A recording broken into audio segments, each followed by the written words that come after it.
Jadi kan satu hal yang hari ini terakhir saya ceramah di hadapan Presiden di acara Investor Daily Summit 2022 itu kan salah satunya menjadi isu di tahun 2023 itu adalah isu resesi global.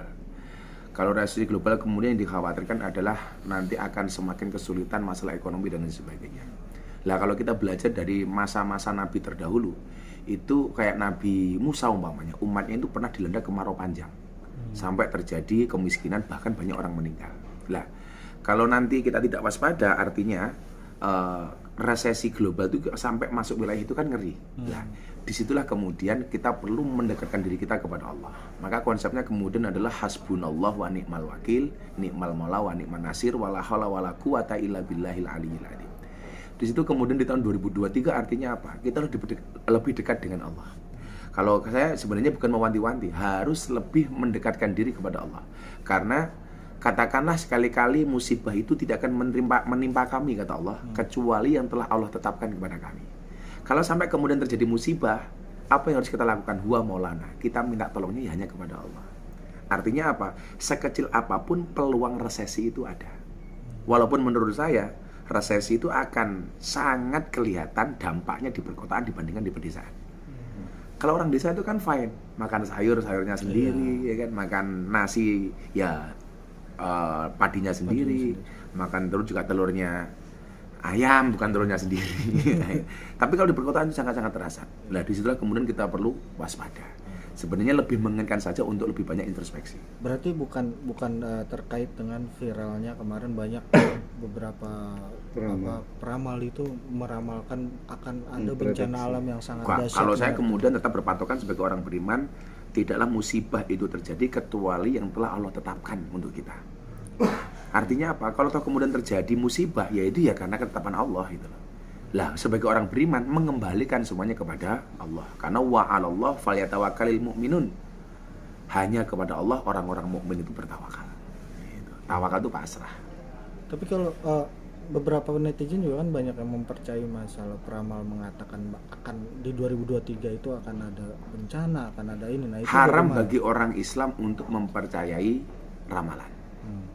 Man ata arafan au kahinan, barang siapa mendatangi araf itu tukang ramal, au kahinan atau dukun, fasadaqahu bima yaqul, kemudian dia membenarkan apa yang diucapkan oleh dukun atau peramal itu gitu. Termasuk ramalan kejadian besok tahun 2023 itu, maka faqad kafara bima unzila ala Muhammadin, maka benar-benar dia telah kafir terhadap apa yang diturunkan kepada Nabi Muhammad. Artinya dia ingkar dengan firman-firman Allah. Beda kalau nanti malam ini kira-kira hujan enggak, menurut Badan PMKG itu namanya bukan ramalan tapi prediksi. Karena kalau prediksi itu sifatnya ilmiah, kalau ramalan itu irasional, tidak ilmiah. Nah, itu termasuk orang-orang yang menghubungkan dalam arti kata, oh iya benar nih kata si A, ternyata begini, ternyata begini. Itu sama aja dia membenarkan kata peramal. Itu nggak boleh. Ya artinya kalau sampai itu terjadi, ya ini kuasanya Allah, bukan atas ramalan peramal gitu. Jadi sisi akidah ini yang perlu kita luruskan. Jangan sampai kemudian kita MTS lah, murtad tanpa sadar. Karena dengan membenarkan perkataan-perkataan peramal. Kalau saya ya baik dan buruknya kehidupan kita sudah diatur sama Allah. Sampai hanya katakanlah pertemuan kita hari ini ya karena diatur sama Allah, bukan oleh jurek. Nah, jurek mau ngatur kayak apa kalau Allah nggak menentukan, nggak bisa gitu. Oke. Gus, berarti terkait itu ya, ramalan Lesti dan Atta juga sama Gus ya? Yang apa? Yang percaya ya? Kan viral juga tuh banyak yang ramal. Kemarin di Piala Dunia aku sempat teleponan sama si Rizky Bilar. Tadinya dia mau nonton, tapi jagoan dia udah kalah di awal. Saya lupa ya Portugal apa Brazil. Karena dia sama dengan aku ngefans Ronaldo.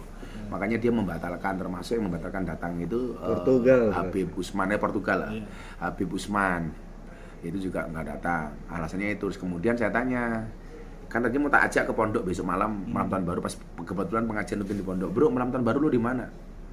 Itu Gus, minta doanya aku berangkat umroh. Berangkat umroh.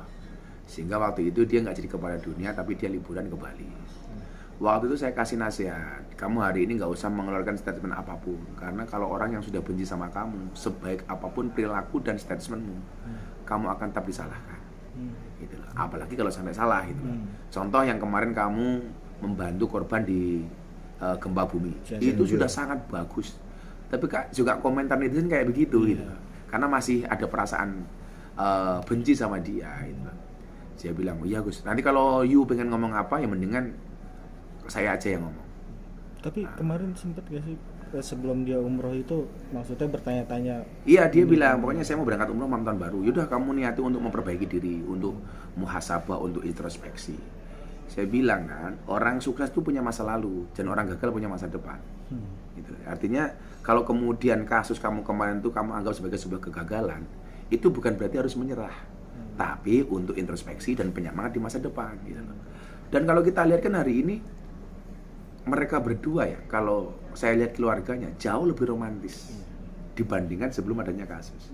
Karena kan memang salah satu hikmah percecokan dalam rumah tangga itu akan menimbulkan cinta yang baru dengan semangat yang lebih besar. Dan itu terjadi pada si Rizky Bilar. Lah, saya pikir hari ini yang perlu introspeksi itu tidak hanya si Rizky Bilar sama Lesti, ya kita juga netizen itu, orang Indonesia gitu. Belum tentu kok keluarga kita tuh lebih baik dibandingkan keluarganya si Lesti sama si Rizky Bilar kok. Bedanya karena mereka public figure, kemudian permasalahannya dilihat oleh publik, sementara masyarakat tidak. Kan itu saja. Kalau masalah seperti itu ya saya pikir banyak, tidak hanya Lesti gitu. Makanya kalau bahasa saya dalam bahasa Jawa saya bilang apa? Sing nglakoni adem ayem, sing nonton kakean cangkem itu ya itu. Itu kan yang melakukan ya diam-diam saja, asik-asik saja Pak gitu. Tapi ada curhatan nggak sih Gus dari Rizky Bilar sendiri, mungkin kayak kok kayaknya apa aja salah gitu kan gitu kan bilang. Iya, itu dia semacam ngomong sama saya. Saya bilang kalau posisi kamu hari ini apapun yang kamu lakukan dianggap salah, makanya mendingan kamu diam. Makanya dikatakan dalam agama, saya bilang sama dia, asum itu hikmah, diam itu hikmah. Wa qalilun fa'ilhu, dan sedikit yang mau diam. Makanya kalau aku jadi kamu, kalau kamu minta nasihat, saya bilang kamu diam saja. Makanya kan kayak dia yang bantu di Cianjur, itu kan dia juga nggak post sama sekali. Itu aja masih dikomentari negatif. Dibilang pamer lah, macam-macam lah. Padahal dia nggak post loh. Gitu. Ya sudah, kamu diam saja. Yang penting kamu terus berbuat baik walaupun kamu disakiti. Tapi pas pembuktian kan sering banget kayak misalnya bawa tas, kok Lestinya dibiarin bawa tas sendirian gitu kan. Terus dia buktiin gendong Lesti sama anaknya bawa tas juga. Itu ada cerita nggak sih Gus? Enggak. Kalau kemarin cuma nanya itu aja sama saya, soal mau berangkat umroh, kemudian gagal ke Piala Dunia, sama yang sama Cianjur itu, bahwa dia sama sekali nggak posting terhadap apa yang dia lakukan. Sempat minta diajarin doa-doa tertentu untuk Enggak, dia cuma bilang pokoknya setelah ini nanti kita atur ya bro. Salah satu resolusi dia dan saya di tahun 2023 itu adalah untuk memperbanyak kajian. Kebetulan memang kan sudah kita rencanakan dengan Atta Halilintar kemarin termasuk Desember ini, tapi karena Desember itu kan biasanya orang liburan macam-macam sehingga belum bisa terlaksana. Saya udah bilang sama dia, yuk nanti kamu bantu ya sebagai influencer untuk ngawal pengajian ini. Dan dia senang banget gitu. Nanti malah kita usulkan nanti pengajiannya sekarang di tempatnya Atta, besok di Rizky Bilar, besok di mana kan keren. Tapi melihat banyak perubahan nggak sih Gus dari? Banget. Saya pikir hari ini si Rizky lebih kalem, lebih cool. Saya mungkin malah mewacanakan begini, karena ini kan banyak banget ya pasangan-pasangan muda. Kalau dulu saya di Jawa itu ada pengajian namanya Sarimbit. Sarimbit itu pengajian pasangan suami istri. Sehingga tahu posisi suami itu kewajibannya apa, haknya apa, istri juga apa, mana kewajiban bersama, take and give-nya seperti apa, keluarga ala Nabi seperti apa, itu keren. Dan ini akan menjadi solusi bagi keluarga-keluarga muda. Dan ini akan dipelopori dengan saya akan pelopori. Kalau tadinya cuma pengajian biasa, saya besok mau masuk ke atas sama itu Rizky Bilar pengajian kalau bahasa Jawanya Sarimbit, pasangan suami istri, itu keren banget ya. Sehingga kemudian ketika mereka ada problem, aku di rumah ada problem seperti ini nih. Sebagai imam apa yang harus saya lakukan? Sebenarnya kewajiban imam itu apa saja sih? Nah, ada nggak kewajiban bersama dalam rumah tangga? Atau bagaimana ketika Nabi Muhammad membagi keluarganya antara Siti Fatimah dengan Sayyidina Ali umpamanya? Itu kan ada kajiannya itu. Saya pikir menarik ini. Tapi sebelumnya Rizky sendiri ada bicara nggak sih Gus dari permasalahan kemarin jadi pengen lebih dekat sama Allah? Jelas. Mungkin ada. Dia keingintahuannya terhadap agama hari ini sangat-sangat besar. Itu artinya bagi saya bagian dari bentuk taubatan dia lah. Maka kemudian diawali dengan umrah bersama ini kan setelah kemarin Lesti berangkat sendiri, ini saya pikir keren itu. Nah, ya kita doain saja. Kalau saya berharap saya benar-benar akan menyempatkan waktu, karena memang yang paling mahal dari saya itu kan waktu tuh hari ini. Karena kalau teman-teman cukup di Jakarta, saya harus keliling seluruh Indonesia kan. Makanya kemarin saya bilang, udahlah saya akan siapkan waktu untuk itu. Selain Rizky Bilar, resolusi 2023 itu kan Gus sendiri kan sebagai pembimbing para artis.